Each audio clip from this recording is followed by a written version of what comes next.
আসসালামু আলাইকুম প্রিয় দর্শক। হচ্ছে যে আজকে একটি খুব ভালো আপডেট এসেছে, সেটা হচ্ছে যে চট্টগ্রাম সিটি কর্পোরেশনের মেয়র হিসেবে ডাক্তার শাহাদ হোসেনকে ঘোষণা করা হয়েছে, যিনি একজন বিএনপি নেতা। তো এটা আপনারা অনেকে জেনে থাকবেন যে 2021-এ যখন সিটি কর্পোরেশন নির্বাচন হয়, তখন হচ্ছে যে যিনি আওয়ামী লীগ হচ্ছে যে প্রার্থী ছিলেন, মেয়র, তিনি হচ্ছে যে বিপুল ভোটে তিনি হচ্ছে যে হন, জয়ী হন এবং ডক্টর শাহেদ হচ্ছে যে পরাজিত হন। তো সেই সময় ভোটে ব্যাপক কারচুপির অভিযোগে তিনি আদালতে একটি মামলা করেছিলেন, যেখানে সেই ফলাফলটি বাতিল করতে বলা হয়। তো সেই জায়গা থেকে আজকে হচ্ছে যে আদালত একটি ঘোষণা বা একটি রায় দিয়েছে যে ডক্টর শাহাদকে সেই জায়গায় মেয়র হিসেবে ঘোষণা মানে মেয়র হিসেবে তাকে দায়িত্ব দিতে হবে এবং 10 দিনের মধ্যে সেটা গেজেট আকারে প্রকাশ করতে হবে।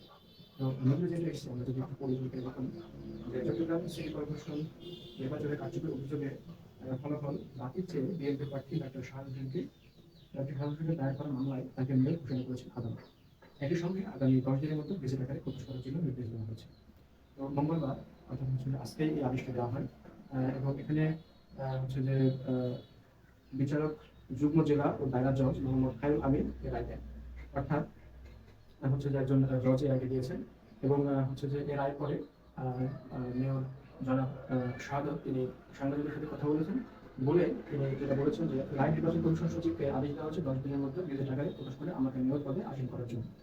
তো আমি যেটা বলছিলাম যে 2021 সালে নির্বাচন হয়, তো সেখানে হচ্ছে যে এখানে বলা হয়েছে যে 2021 সালে 27 জানুয়ারি সিটি কর্পোরেশন নির্বাচন হয়। ওই নির্বাচনে 3,59,284 ভোট পেয়ে নৌকা প্রার্থী রেজাউল করিম চৌধুরী জয়লাভ করেন।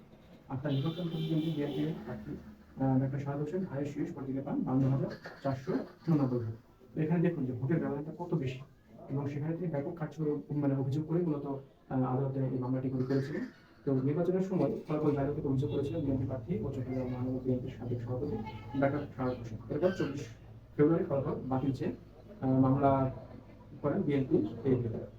তো নির্বাচনের পরে দেখা যাচ্ছে যেটা হয়, সাধারণত তিনি মেয়র পদে বসেছিলেন আওয়ামী লীগের, তিনি ধরে হয়তো বা তিনি এই ধরনের মানে ইয়ে ছিলেন, পদে ছিলেন।